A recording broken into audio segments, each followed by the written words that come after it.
दोस्तों, क्या आप भी अपने जिंदगी में हमेशा परेशान रहते हो? तो आपके इस परेशानी को एक कहानी के माध्यम से दूर करेंगे। एक युवक अपने नए घर में शिफ्ट हुआ। नया घर और वहां का वातावरण उसे बहुत पसंद आया। लेकिन एक बात थी जो उसे थोड़ी खटक रही थी। जब से वह आया था तब से किसी कुत्ते के रोने की आवाज उसे लगातार परेशान कर रही थी। काफी देर वह यही सोचता रहा कि थोड़ी देर में यह आवाज बंद हो जाएगी, लेकिन ऐसा नहीं हुआ, बल्कि कुत्ते के रोने की आवाज दिन भर आती रही। अगले दिन भी जब कुत्ते की रोने की आवाज बंद नहीं हुई, तब युवक ने न रहा गया। वह घर से बाहर निकला। कुत्ते के रोने की आवाज उसके पड़ोस के एक घर से आ रही थी। वह उस घर में पहुंचा। वहां उसने देखा कि एक व्यक्ति बरामदे में बैठा अखबार पढ़ रहा है और पास ही लकड़ी की एक पाटिया पर बैठा कुत्ता रो रहा था। ये नजारा देख युवक कुछ हैरान हुआ। वह उस व्यक्ति के पास पहुंचा और अपना परिचय देने के बाद बोला, महाशय, आपका कुत्ता कल से बहुत रो रहा है। हाँ, ये तो मैं भी ये देख रहा हूँ, उस व्यक्ति ने उत्तर दिया। तो फिर आपने ये जानने की कोशिश नहीं की कि इसे क्या परेशानी है? परेशानी जानकर इसकी मदद की जा सकती है।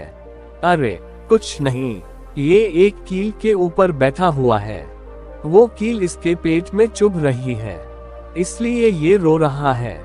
व्यक्ति ने बड़ी ही शांति से उत्तर दिया। उत्तर सुन युवक हैरत में पड़ गया और बोला, यदि ऐसा है तो ये इस जगह से उठ क्यों नहीं जाता? क्योंकि इसे अभी बहुत ज्यादा दर्द नहीं हो रहा है। जब दर्द इसकी सहन शक्ति से बाहर हो जाएगा तो ये खुद ब खुद यहाँ से उठ जाएगा। तो इस कहानी से हमें ये सीख मिलती है कि उस कुत्ते की तरह हम सब अपने जीवन में चुभती कीलों पर बैठे हुए होते हैं। हम में से कुछ जॉब की चुभती कीलों पर बैठे हैं। हम अपने जॉब से संतुष्ट नहीं होते, बॉस के व्यवहार और वर्क एनवायरनमेंट से खुश नहीं होते। कुछ रिश्तों की चुभती कीलों पर बैठे हुए हैं। कई रिलेशनशिप में फंसे हुए हैं। किसी रिश्ते में प्यार और सम्मान नहीं है। कई रिश्तों में आ रही दूरी से परेशान हैं, तो कई अपने पार्टनर्स के धोखे से दुखी हैं। हम उस चुभन को तब तक सहते चले जाते हैं जब तक वह असहनीय नहीं हो जाता। ऐसी कीलों की चुभन से छुटकारा पाने का उपाय तुरंत करना चाहिए, क्योंकि देर करने से समस्या बढ़ती है।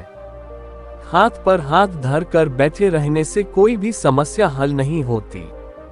इसलिए जीवन के किसी भी क्षेत्र में समस्या सामने आए तो उसके निदान हेतु तुरंत प्रयास करें। ऐसा न हो कि बाद में बहुत देर हो जाए।